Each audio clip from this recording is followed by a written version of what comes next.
Hi, Expat Explorer, and welcome to our webinar. My name is Kevin, and I'm a tour leader for Expat Explorer. I've been working as a tour leader for Expat Explorer since 2015. I've been in the travel industry for over 20 years now, and it's a passion of mine. I love traveling. My wife loves traveling. Our kids love traveling, and we will continue to travel as long as we can. And one of the reasons I love traveling is because of the culture, the food, and the history. I love foods. I love every tasting food there is. I will try anything once. I love the different cultures of the world. I love that of Switzerland, for example, and then going 2 hours down the road to Italia, where it's completely different. In Switzerland, it's all precise.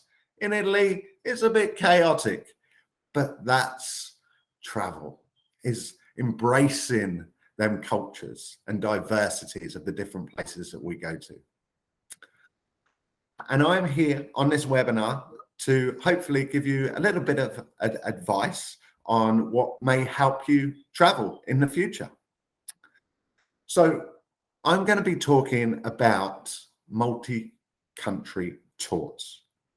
So multi-country tours, Expat runs over 20 of them. And I am going to base these multi-country tours on the continent of Europe. These are the ones that I run a lot. I've done over 200, 250 tours for Expat Explore throughout my time.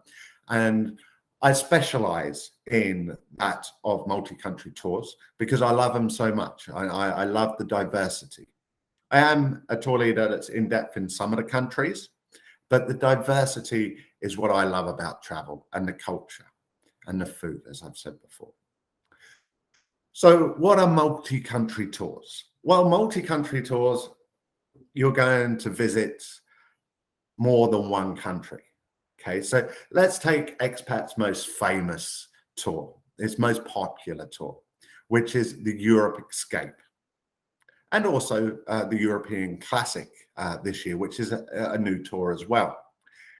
And this is a good taste. And this is what you have to look at with these multi-country tours, is that they are a taste. So you're going to spend 1, 2, sometimes 3 nights in one destination. So you go to all these destinations and then you're like, oh, I really liked Paris. Okay, to see all of Paris, you've got to come back for at least a week, even 10 days to go and see everything that's around Paris. So it's a taste. You're going to have a taste of the foods. You're going to have a taste of the culture, the languages, the scenery, and the history. And that's what multi-country tours are. Okay, it's a taste to get there and say, I really liked Italy, so I'm going to go back to Italy and spend 2 weeks looking around Italy.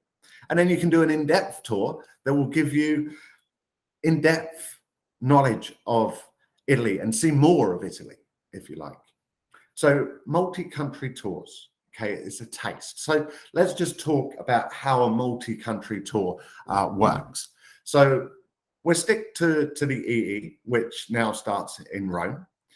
So you'll meet your group in Rome. So what's a coach tour about? A coach tour is about seeing lots of places, and it's also about making friends. I've made friends throughout my time in travel, literally in every continent in the world. I still see friends. I had people come to my wedding who were on my tour to see me and my wife get married. And that's another thing I love about this job, especially with Expat Explore, is the friends that you make throughout your time on the tour.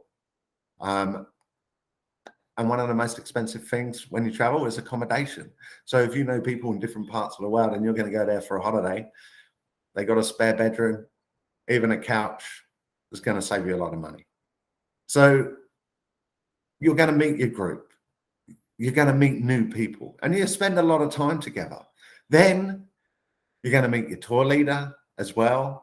You're going to meet your driver, who's going to drive through these crazy roads of Europe on one of the most dangerous roundabouts in the world, known as Place Charles de Gaulle, and you might know it better as the Arc de Triomphe. And that's when you all start to connect. Okay, no one knows each other, and it's time to start to connect, to know each other and have fun, because that's what holidays and tours are about, is having fun. So you're going to set off, okay, on your first day. Now, one thing for travel on a multi-country tour, so some days you have 2 nights, some days you have 1 night in a destination. So you've got to be prepared for a lot of time on the coach, and your tour leader is there to engage with you. Okay, he's or she is going to basically play games on the coach. I love to play bingo. Maybe I'm just showing my age now. I do quizzes on the coach. Occasionally, I will put a DVD on, which will have something to do normally with the destination that we're going. So you'll see this movie, and then you're like, oh, that was in the movie. All right. On the coach, you have charging points for that of your phones. There's USB points, so you can charge your phones. There's a toilet on the coach. Okay. So we will drive 2.5 hours, sometimes free. And then we're always going to have a toilet stop, because it's better to use the toilets in the service stations or the cities rather than the coach. Otherwise, it can get full very easily. And there's only certain places we can dump them. So you've got 2 types of days, which is your travel days and you've got your city days. So travel days are on the coach most of the day, sometimes half the day, depending if we're going to a one-stop destination. And then your city days is when you're free to go out and do whatever you like. Okay. Us as tour guides will give you information, we'll give you maps, we'll tell you what you can do. And if you have any questions, that's what we're there for. We will answer any questions you got. But just remember, we are not robots. We are not computers. So we don't know everything. And if I don't know a question that you ask me, I will go and try my utmost to find out the answer for you. And then hopefully I can give you the answer and it will help you out. So multi-country tours, right? You have to remember you're going to spend a lot of time on the coach. You're going to spend times in the city, okay? And you have to be prepared for these drive days. Some of the drive days can be 4 hours, but they can also be 8 hours, okay? And it's time to get to know people on the coach. I normally have quiet time in the morning so you can have a bit of sleep, because when we got the long drives, we're going to start early in the morning. So breakfast is included every morning on these tours. And we'll have breakfast. We'll probably board the coach 7:30, around about that time normally. And we'll go for maybe 3 hours for the first leg. Let's say we're going from Paris to Switzerland. So we go for 3 hours on that first leg. And then we'll do a 15, 20-minute comfort stop so you can go and use the bathrooms in the service station. Then from there, we'll carry on for 2 hours and we'll end up in the city of Beaune, or the town of Beaune, which is a beautiful medieval town. And you'll have lunch there. You'll have an hour or so to get some lunch, maybe an hour and a half, just depending on how the traffic is getting out of Paris. But it's another destination that you're going to tick off. It's famous for its wine in the Burgundy region, some Pinot Noir or some Chardonnay. Try a quiche. Try a French baguette, which has always been part of their staple diet, is bread. And then we're going to jump on the coach again, and we're going to go down the road for 2.5 hours. And we're going to then stop in the service station for a comfort stop once more. Probably half an hour, maybe 45 minutes. It's just dependent on traffic. And then our next stop will be our destination at the hotel, where you're going to have an included dinner that evening. And you're just going to go, wow, as we drive into Switzerland. And the land that was once flat starts to rise. And just like behind me, you have beautiful mountains, snow-capped mountains for some of you who have probably never seen snow. And Switzerland is one of my favorite countries. I love beauty. I love nature. And just to wake up in the morning, feel that fresh air, and just look up at the mountains. There's nothing better in this world. So that's how a long day on the coach would work. A short day on the coach. Let's say we're going to go from Rome to Venice. So we go Rome to Venice, 500 Ks. We'll reach Venice by 3 o'clock in the afternoon, 2 o'clock in the afternoon. And if we're really lucky, 1:30 in the afternoon. So literally we will do 2.5 hours. We'll have a 45-minute rest break. And then 2.5 hours, we're in Venice. We go and check into the hotel and we go into Venice, where you can explore gondola rides. You can explore the canals, the speedboats, and just taking that beauty, because Venice is such a unique city. There's really nothing like it in the world. They're islands, 117, depending who you speak to, sometimes 118 islands in Venice. So we'll see the main island of Venice on a Europe Escape tour. And it's just unique because there's no traffic of cars or trucks or buses, because once you reach the destination of Venice Island and you pass where the trains and the buses come to, after that, it's all walking or it's boats.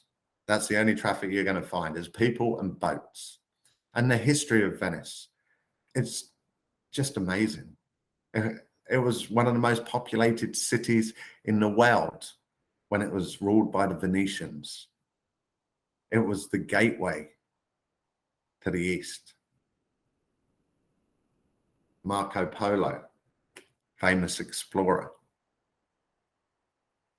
The winged lion, which represents St. Mark.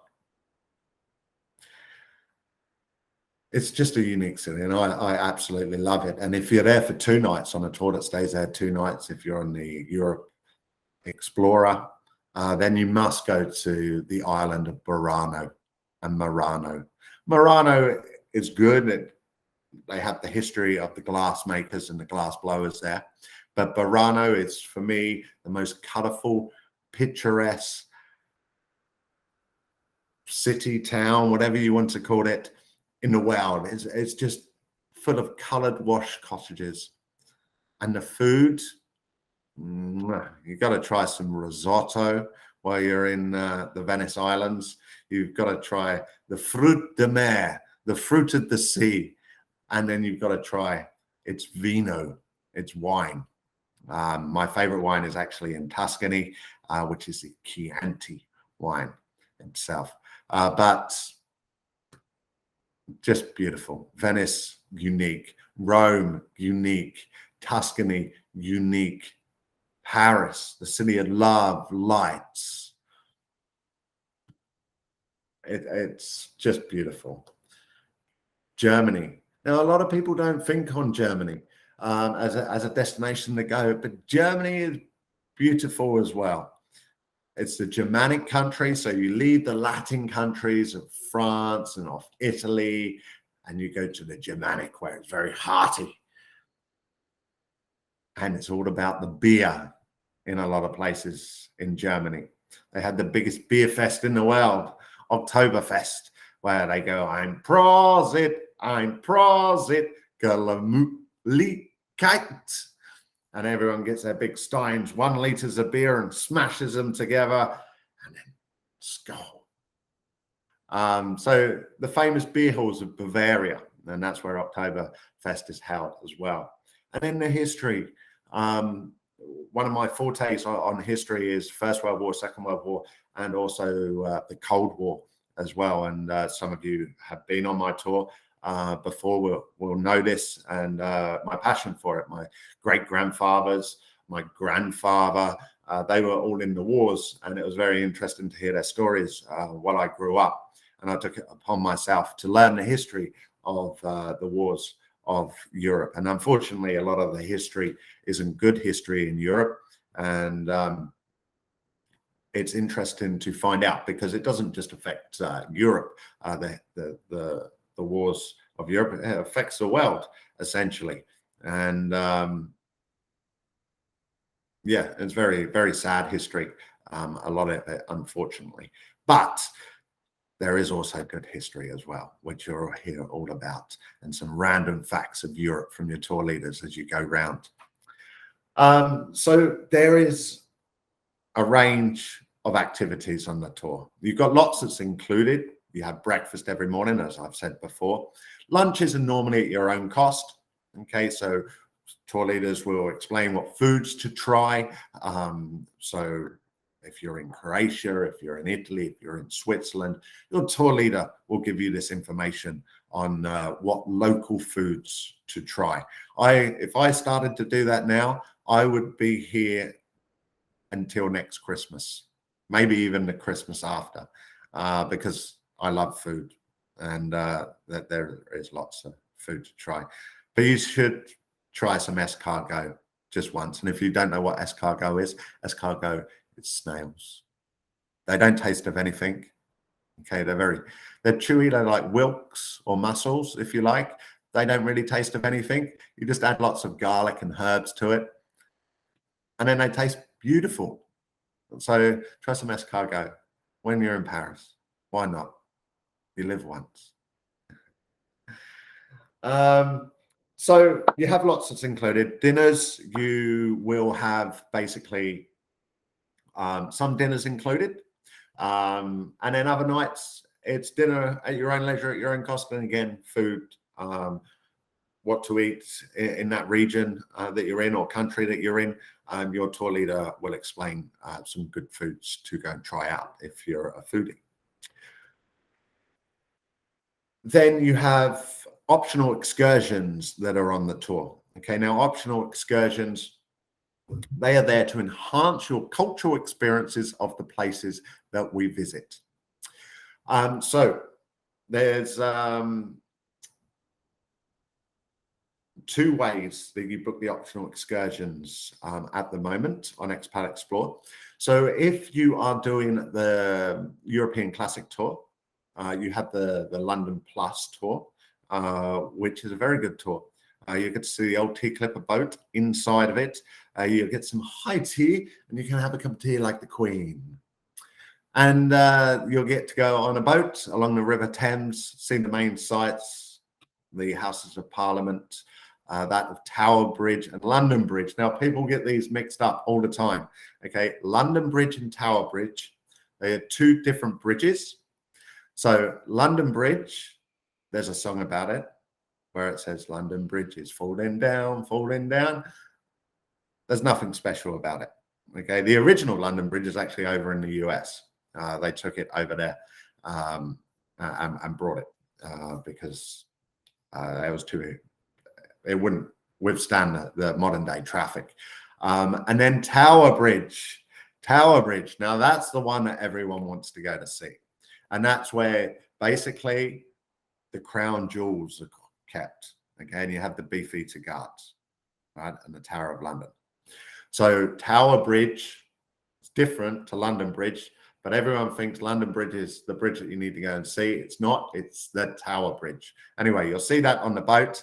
And then we're putting down by Westminster, where you have a local guided tour for a couple of hours, and you'll see all the main sites, okay, of Horse Guards, Buckingham Palace, Westminster, Big Ben. All right. Do you know what Big Ben is? Come on, tell me. No, it's not the clock. It's not the tower. The tower is actually the Elizabeth II Tower. Okay, and it's not the clock. It's the bell inside. So no one actually gets to see Big Ben. Did you know that? Well, if you didn't, you do now. So basically, that will be an optional excursion. So the London Plus, the Vatican City tour. Okay, so the Vatican City tour is where you will have a local guide. Okay, all the local guides in Italy have to go to university and study, and they have an in-depth knowledge, and they will take you around. Now, the best thing about the Vatican tour is you get to skip the queue, and you have a local guide who knows what they're doing, because not all the local guides are very good. And they will take you in where you see the Sistine Chapel, you'll see the museums, and you'll have a headset as well, because it's very, very busy in the Vatican. And another thing that you need to know for the Vatican, okay, is you have to have your shoulders covered, ladies mostly, but men too. And then you have to have your knees covered. So you can wear long shorts as long as they come to your knees. And that'll last for a couple of hours. Okay. And then you've also got the Colosseum and Forum tour. So if you watch the movie Gladiator, all right, that's where the gladiators used to fight. That's where they used to have games. Okay. And did they really put their thumb up, or did they put their thumb down when they wanted to execute the person inside the arena? Find out on the tour. Then you'll be taken around the Forum. The Forum is where the Senate and the emperors used to sit. Now, it's good to have a guide on this because you don't know what you're looking at, because it's ruins.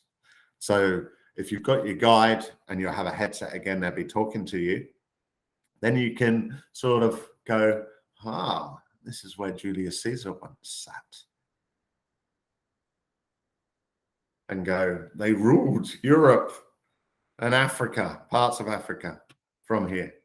So them 3 tours, you need to book prior to the tour. Okay, number 1, it will save you a little bit of money. And number 2, if you don't book it prior to the tour, then you will basically maybe not get a spot, because we have to book these way in advance because it's very, very busy. So advice, if you want to do them tours, book them by emailing Expat Explore and saying, this is my booking number, this is my name, I would like to add these to the invoice, please. For the rest of the optional excursions, you book them while you're on tour. Now, there are favorites for everybody when it comes to the optional excursions. And let's just stick to the European Escape Tour for now. But Paris Plus Tour, a great way to see Paris in such a short time is have a coach and a tour guide who will basically take you around. And I know you then go up the Eiffel Tower, but it's better to go up Montparnasse Tower, because that's where we go up, because most people go up the Eiffel Tower, queue for ages. You need to book a ticket online months in advance, basically. But if you go up Montparnasse Tower, you get better views, I think, than the Eiffel Tower. And what people don't realize is they get all the way up to the top of the Eiffel Tower, they take a photo of Paris, they come home and go, oh, I actually don't have the Eiffel Tower in my picture. And that's because you're up the Eiffel Tower. But if you're on Montparnasse Tower, beautiful skyline of Paris with the Eiffel Tower. Can't go wrong there. And then the Jungfrau Mountain. The Jungfrau Mountain, even if you've been on an Expat Explore tour before, has changed. That's right. They have a cable car that goes nearly to the top of the mountain. So you're going to have a cable car that goes up the Eiger side of the mountain. And I don't know if there's anybody here, but if you are like me and have a love for Star Wars, my wife don't like me because of my Star Wars collection that I have in my man cave. She's always moaning at me. There's too much Star Wars. That is Alderaan. All right. So that is Alderaan there for Star Wars. It's actually on the new Kenobi that we just saw. Also, the Curse of Grindelwald. Right. Any Harry Potter fans out there?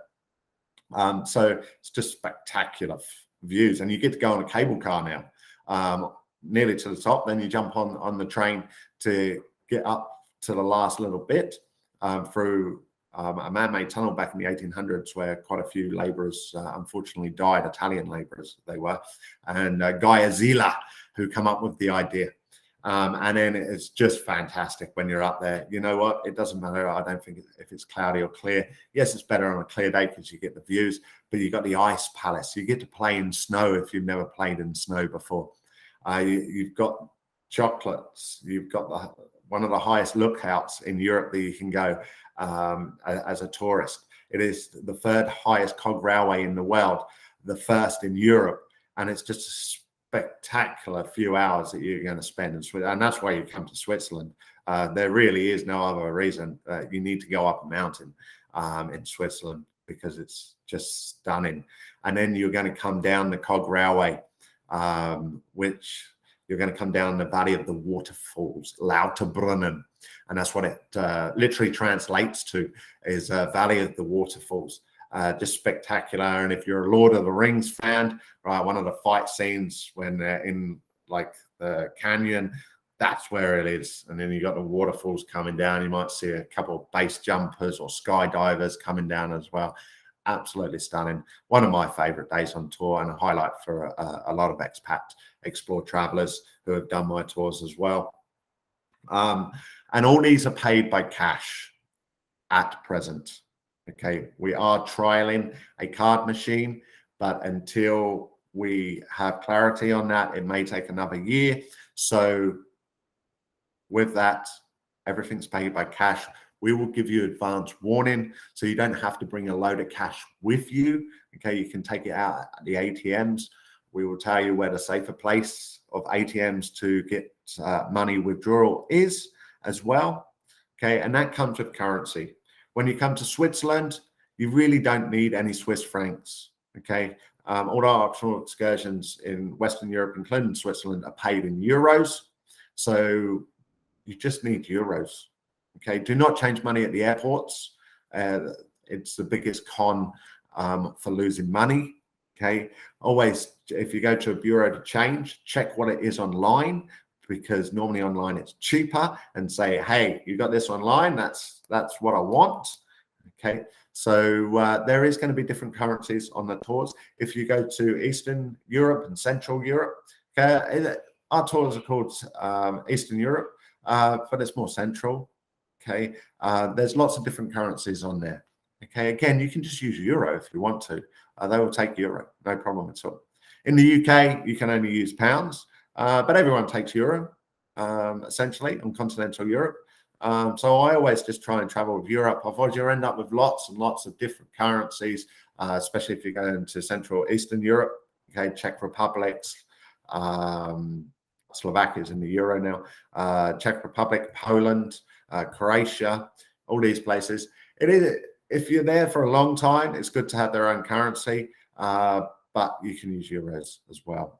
But that's just my travel advice on what I do when I go to all of these countries.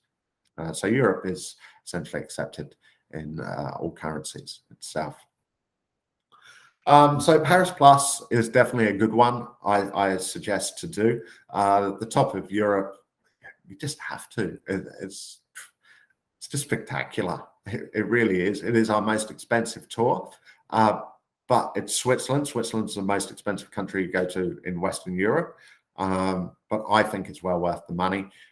You know, I paid for my wife to go up there, even myself when I'm not a tour guide, just because I love it. It's just spectacular to do that tour. So that covers a few of the optionals for you. Okay, there is lots and lots on there. There really is, and I think that they're all good personally. But some of you are on budgets, so really have a look what you want to do. Ask on the Expat Explore community if anyone's done this and did they enjoy it. Key destinations. I mean, let's just talk about some of the destinations. Okay, the Rhine Valley, most densely populated area for castles anywhere in the world. You're on a cruise. Here comes a castle, another castle, another castle, another castle. Wait till you see the castle in the river when you're on the bus and you're coming along. Had chains either side of it to stop anyone getting past, so they had to pay the toll. If not, they would go down into the dungeons. See the vineyards on the side, famous for its wine, and one particular wine is ice wine, where they only make in a few places in the world because they have to have the right temperature. So they can only make it every 3, 4, 5 years. Right? They just got to get that frost right to get the grapes how they need to be, to squeeze out the juice and make it like a syrup, because it is a dessert drink. But then you have the Riesling wines. Do some wine tasting if you like wine, and you'll see what I mean. Very, very, very nice indeed. Rome, conquer the Rome. That's another optional for you guys with your tour leader. I mean, if you want to see everything in Rome, do the Vatican tour, do the Conquer Rome optional as well. Some good gelati. All right. Now, one thing with Rome, food, you have lots of food places, but it's very much catered for tourists. So sometimes it's not very good food. And that's where your tour leader comes in. Okay. Or your local guide comes in. And we'll point out some good restaurants where it's very authentic food. And gelati, you might know it as ice cream, but it's gelati. Right? It's different to ice cream. There's some good gelati. There's some bad gelati. Right. So again, we will point out some good gelati. Let's just take strawberry, for example. Okay. When you have a strawberry, is it bright pink or bright red?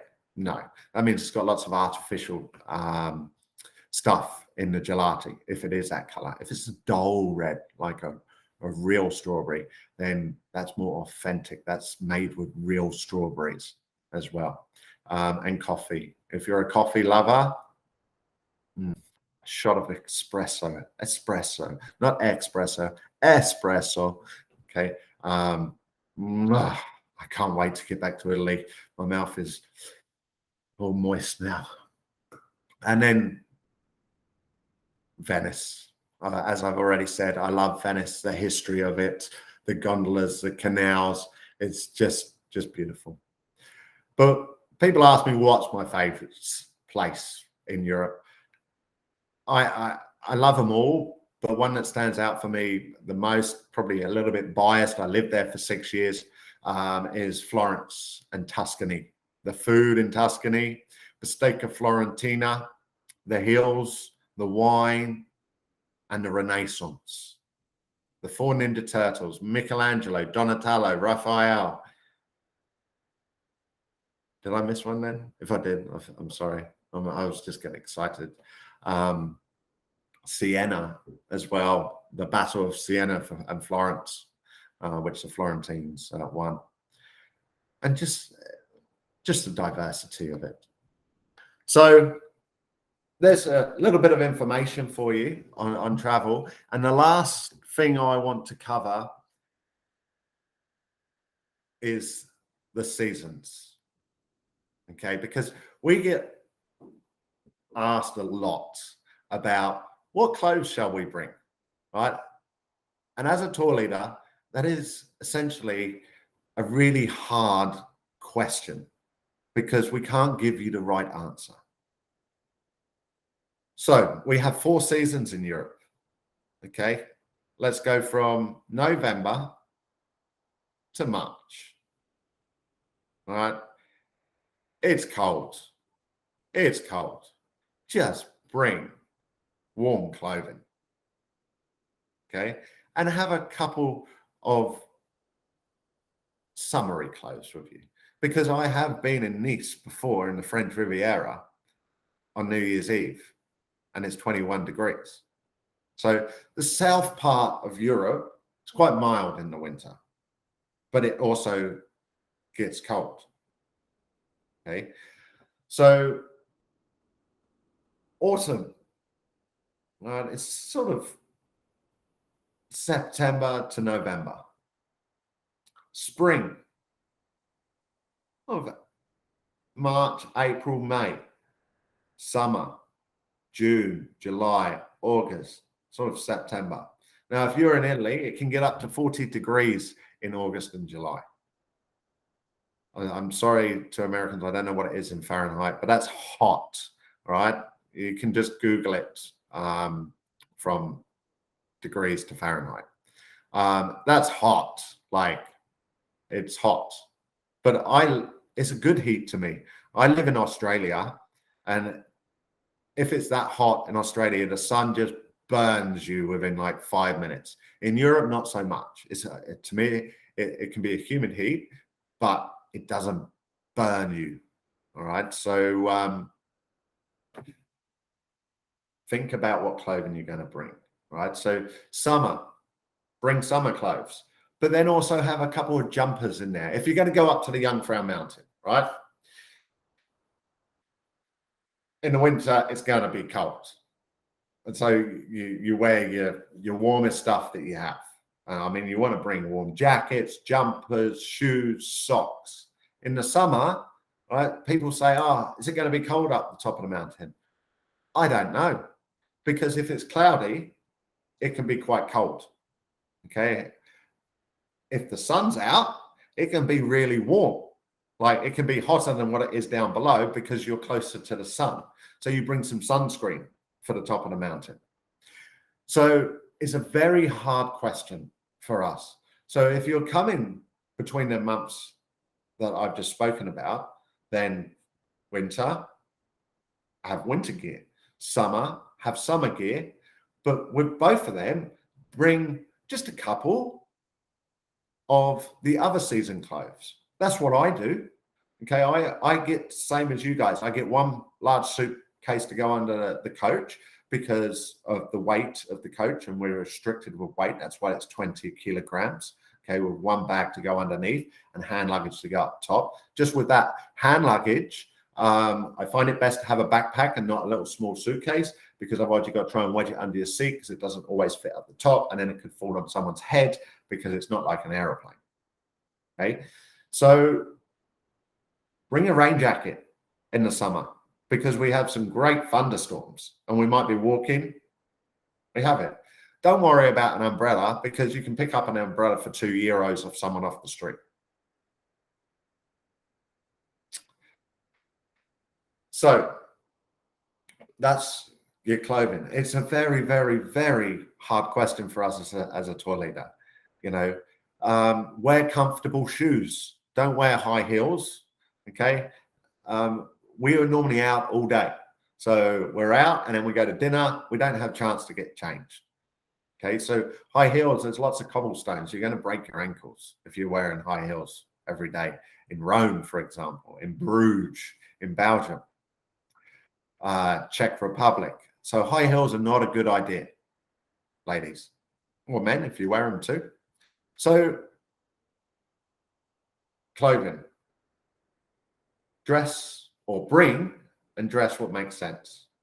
Okay. Have for summer clothes, have a jumper, have a rain jacket. Okay. Northern Europe is a lot cooler than what it is in Southern Europe, but it's still warm. It's warm enough. And then it also depends where you're from. Like if you're from the Caribbean, for example, and it's hot all year round, and you come and it's not as hot, you think it's cold. So maybe bring in an extra jumper of what I've just said because you might be a bit cold. Okay, if you're from Antarctica and you come to Europe, then, you know, 40 degrees, you're going to be like, this is so hot. So it's a very hard question for us as tour leaders. It really is. But just look at the seasons that you're coming in. Dress comfortably, right? You don't have to dress to impress. Bring a couple of nice clothes to dress to impress. If we're going to go to Monaco, right, in the French Riviera in the evening, right? If you're there in the day, not so much, but you still need to dress nice if you're going to go into the casinos. So if you want to go into casinos, you need to dress nice. If you're going to go to the Mozart concert, which a lot of people are like, oh, I don't want to go to a Mozart concert. Do you know what? It's amazing in Vienna. It's famous, right? It's famous for Mozart, right? Johann Strauss Jr. So there you would like to wear a shirt and trousers or a dress, ladies. You know, it's nice to occasionally dress up while you're on tour. So with that, also there is laundries as we go around. So if you don't want to, like, you know, pack your whole wardrobe, and ask us tour leaders and we will point out where laundry is. Sometimes there's even a laundry service where they come to the hotel, pick it up for €20, go away, wash it, dry it, fold it, bring it back for you. Easy done. That's what I do. I'm on the road for over 90 days next week. So, and I've only got one suitcase. So hopefully that helps you out with the weather and what to bring. So they're your 4 seasons. All right. And as I say, it's a hard question. And I get messages all the time to ask, oh, what clothes shall I bring? Okay. First of all, I don't know what you wear. I don't know what you feel comfortable in. And that's all I can say is bring clothes for the season that we're in, plus a little bit of extra clothes for out of season, and then just dress comfortably. It's all about being comfortable, because if you're uncomfortable, it's not very nice for you. So just dress comfortable, and that's it. So I just want to cover 2 more things because I had some questions on tipping as well. So tipping, all right, is a huge part of our culture in Europe. So if you're from North America, it's a massive part of your culture too. If you're from Australia, for example, they hardly have heard of the word here, tipping. So I like to put tips like this to ensure proper service. Okay, because I live in Australia, I work in Europe, I was born in the UK, and I believe in tipping because I will go out of my way to make things even better for you, because we're working towards a service to ensure proper service. So tipping, okay, you tip for a lot of things in Europe. At restaurants, 10 to 20% are, 10 to 15% of the bill. Okay. So if it's €50, you can leave €55, €60.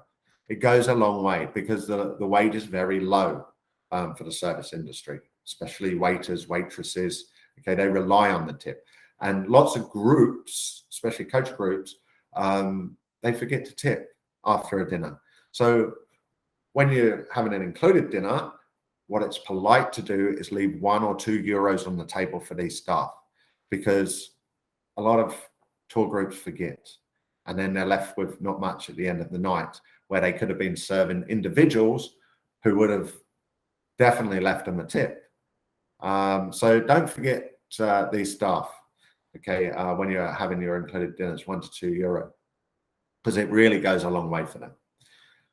Then you have your local guides in the cities, €1 to €2. Okay, if they've done a fantastic job, then maybe a little bit more. If you've really taken it in and go, wow, I didn't know any of that, and they were so engaging with us. So tipping your local guides. Even if you get in a taxi, you round it off.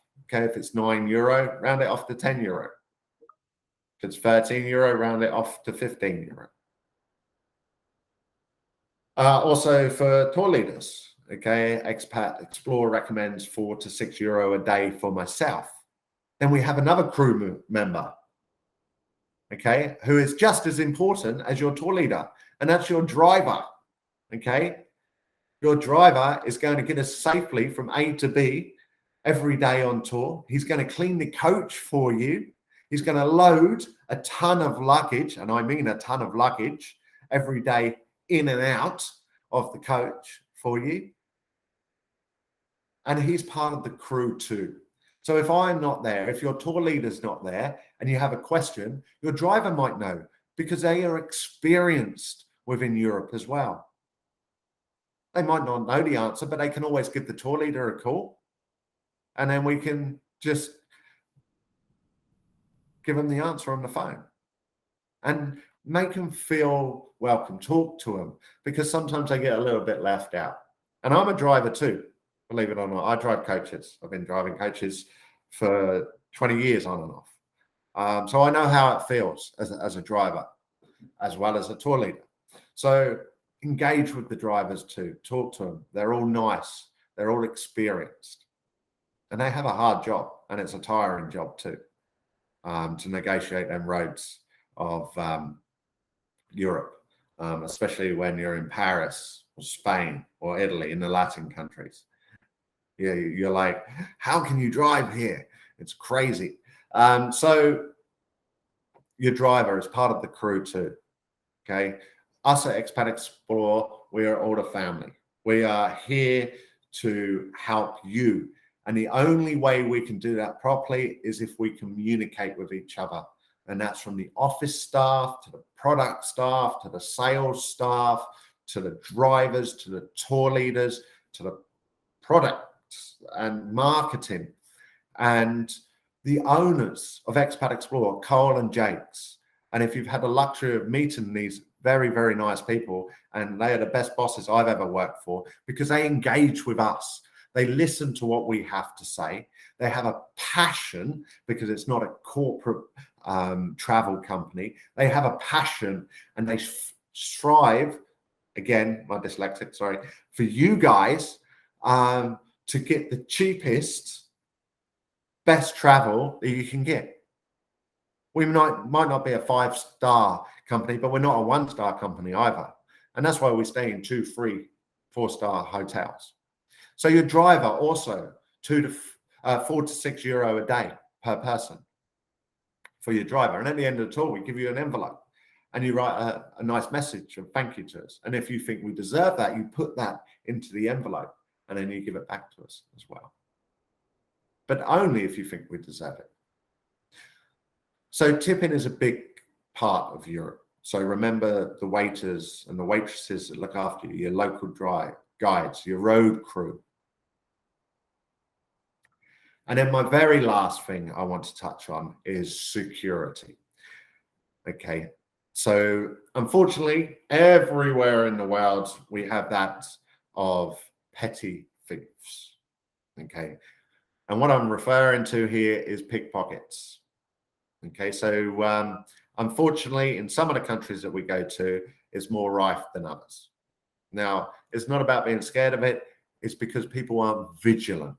So lots of tourists get pickpocketed or have stuff stolen because people don't know about it.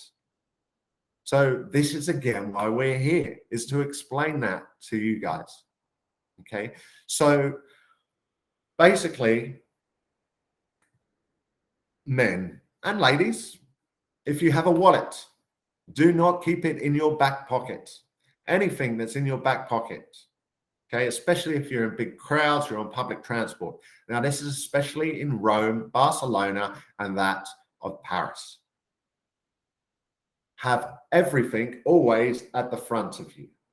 Ladies, have your handbags at the front of you. Do not have it around the back of you. Make sure it is done up. If you have a backpack on and you have valuables inside, okay, put the valuables at the bottom, put other stuff at the top. I normally have a jumper at the top of mine. Okay. Now, you may have heard stories of people slashing backpacks. Never happened. I haven't seen it personally. Doesn't happen very often. Okay. It's opportunists who are given an opportunity. Okay. Cargo pants. If you have pockets on the side of your pants, don't have your stuff in there. Have your wallet at the front of you. Okay. Money belts. Money belts are good, but don't show people that you have them while you're on the streets. Okay. And always have your money belt at the front of you. Your most important document is your passport. Okay, people ask me, what do you do with your passport? Or what should I do with mine? I will never tell you what to do with your passport. Okay, because that is your property and your responsibility. But personally, my passport is always on me. And we're going to need them every time we travel across a border because there are random checks.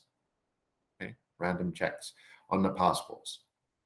So, baggage. Never leave your baggage unattended in reception, especially in Rome and Amsterdam.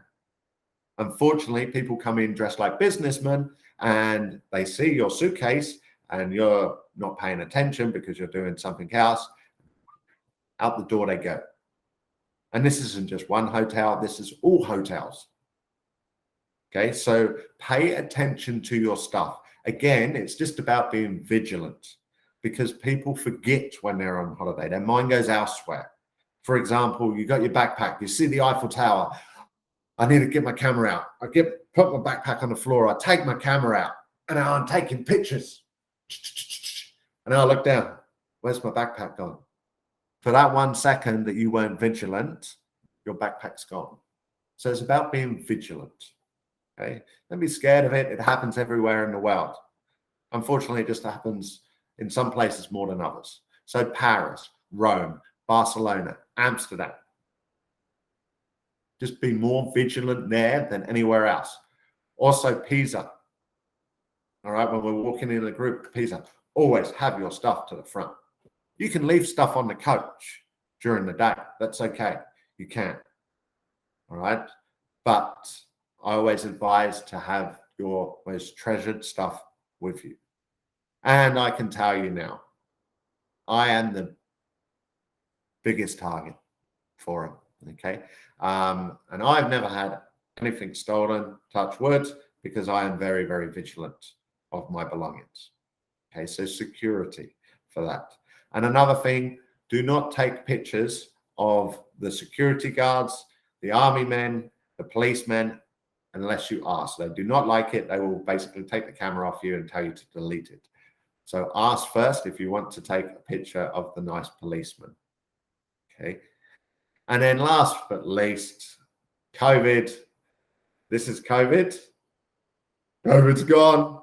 There's pretty much nothing left. You don't need to be vaccinated now.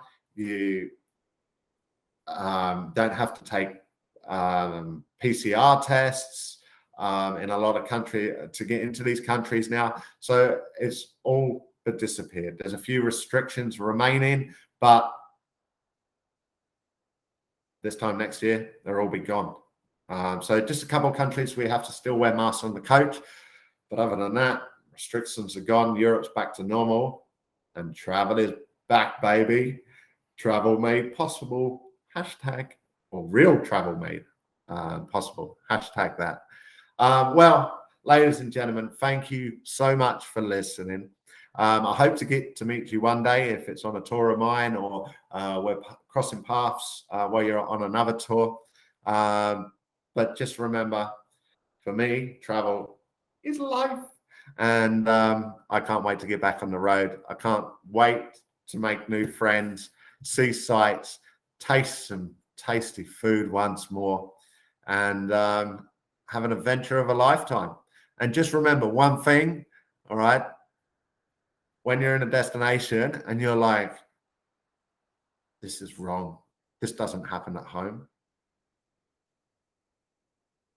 Just remember, it's not wrong, it's just different. And that's why we travel, to embrace them cultures. Take care, everyone.